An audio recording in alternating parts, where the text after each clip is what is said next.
Hi there everybody, it's UK independent Stampin' Up demonstrator Halsey here from slimandstylish.stampingup.net, and today I'm playing with the Cutest Cows photopolymer stamp set and the coordinating punch. I have fallen in love with this set. It is so cheeky and so cute. Now I do have a little bit of a hint for you if you're going to be using this punch, so I'm going to show you that now. So when you have the punches like this that build together and make something, if you punch it out on some scrap paper, now I'm using this bright sort of yellowy one so you can see what I'm doing. Line up the stamp into that. So you've got the head and the body of this one. The other two pieces go on top of the punch out, but these two can then be stamped together and they will fit into your punch perfectly. So if you do one as a guide, use that to line it up, and you can see here it then punches the head and the body perfectly. Now you do get these extra pieces, which is an extra piece of hair, an extra piece around his mouth and a nose piece in case you wanted to build him up further. But for the main bit, which is what I'm going to be doing today, that is a great way of getting it done. Now, why I've already got these lined up perfectly on my block, I'm going to stamp a whole host of them out, lots and lots and lots. And I'm going to do a few different projects over the next few weeks to showcase this gorgeous little chap to you. Okay, so this video is going to be at the start of all the projects, and there's going to be a few of them that we work through. My tip for you if you do this is to work right to left rather than left to right, because you can see just in the side of the stamp, the punch is going over where the stamped image would have been. You can get more out of your paper if you do it right to left. And there we are. Loads of heads and loads of bodies, and they haven't been punched through because you've done them the right way around, and it's easier because you use the mask to start off with. So watch out over the next few weeks. There'll be quite a few videos showcasing these cute little guys to you, but let's have a look at what one we're going to be making today. So this is today's card, and it's a scenic card. I don't often do these sorts of cards, but this stamp set is so cute, it works really well for them. So, I mean, you can have a look at this stamp set and you can use any of the pieces you want to create your field. I'm going to be using the milk urn, and I'm going to be using the sunflowers and the grass. But there's also birds and individual flowers that you can build up to make with this. So pop those onto your blocks, and you're going to be using Memento ink for this because we're going to be blending. Stays on for watercolour, Memento for blending. And the piece of cardstock you're going to use of basic white is 14.8 in width, and I'm going to cut this down. This is currently 10.5, but I will be cutting it, so don't worry if yours is slightly narrower. And you're just going to add these onto the card. So I've stamped the sunflowers and the milk urn, and then I just wanted to get a sentiment, and I've used congratulations. I think I've done 4 or 5 cards in this series, and all of them are using this congratulations stamp. It's just really cute block lettering, and it fits really well with the images. Next up, you're going to be wanting to blend these in. So I'm going to be using Daffodil Delight, and I'm going to use the dark and the light. So I'm just going in with the dark first of all, dotting a bit down, leaving a few little white gaps, and then I'm going to come in with the light and just blend and fill that in.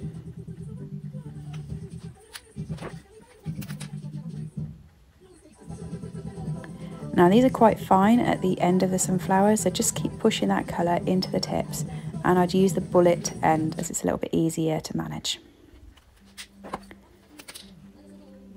Just adding a little bit of pumpkin pie into that just to give it a bit of a 3D look, and then you want to be using Old Olive light and dark on the leaves. So just use the dark in the middle and then go over with the light and blend that and spread it all the way to the edge of the leaf.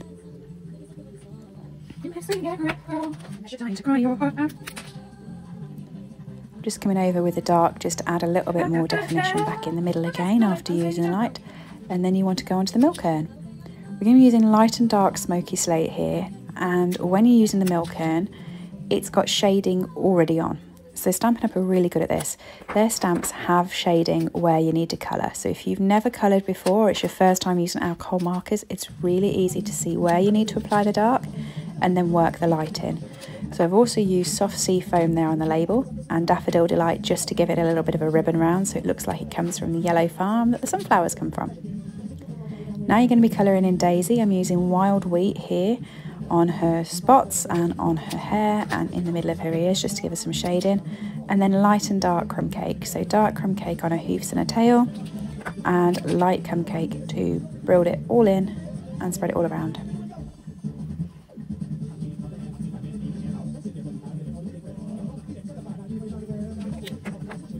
Now I left her nose and I'm going to come back in to do the nose with a dark crumb cake, and then I'm going to use a dimensional to stick her head to her body.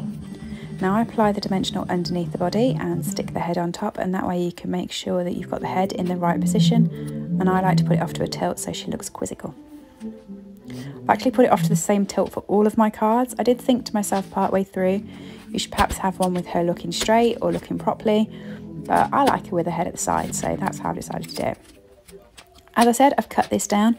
Now it's up to you, however width you want to do it. I left it so it was 2 centimetres this side of the writing and 2 centimetres above the sunflower, but you can cut it shorter or wider, whatever you want to do for your card. And now I'm using Granny Apple Green and I'm applying the grass. So I'm just doing that around the congratulations, and you'll notice I didn't do it straight, so I've gone over the top of it and created a double layer of it so that no one will notice.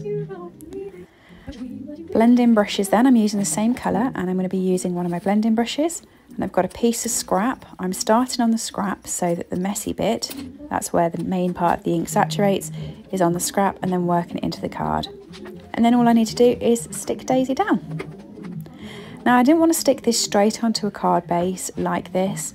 I thought I'll give it a pop of colour. So I grabbed a sheet of Daffodil Delight. I've cut this down so it's slightly wider than my piece. My piece was 8.5 and I've cut this at 9. Okay, so it will just sit on top of that and it will just give it a border around the edge, but it'll only give it a border on the top and the bottom. As the card was 14.8 in width, it will sit straight onto my card base like that. So bring your card base in.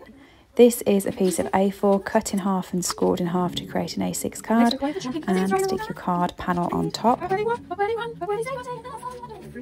Okay, I was having some fun there and I ran out of my samping steel as I was going through, so I did it with multi-purpose liquid glue. Up to you how you choose to stick these down. And then all you need to do is pull off the dimensionals on the back of Daisy and stick her on. And then you can embellish it however you want. I'm going to be using the cork rounds, which I fell in love with, and I've used that on quite a few of these cards. And I'll show you a close-up of the finished card. What do you think? I really like this one. Unusual for me, but I do really like it. Thanks for watching. Let me know in the comments below. If you have enjoyed it, please do give me a thumbs up. You can go and get a closer look over on my Instagram page @slimandstylish, and everything I've used today is available from my store, www.slimandstylish.stampingup.net. Thanks for joining me today. Have a good day. Bye.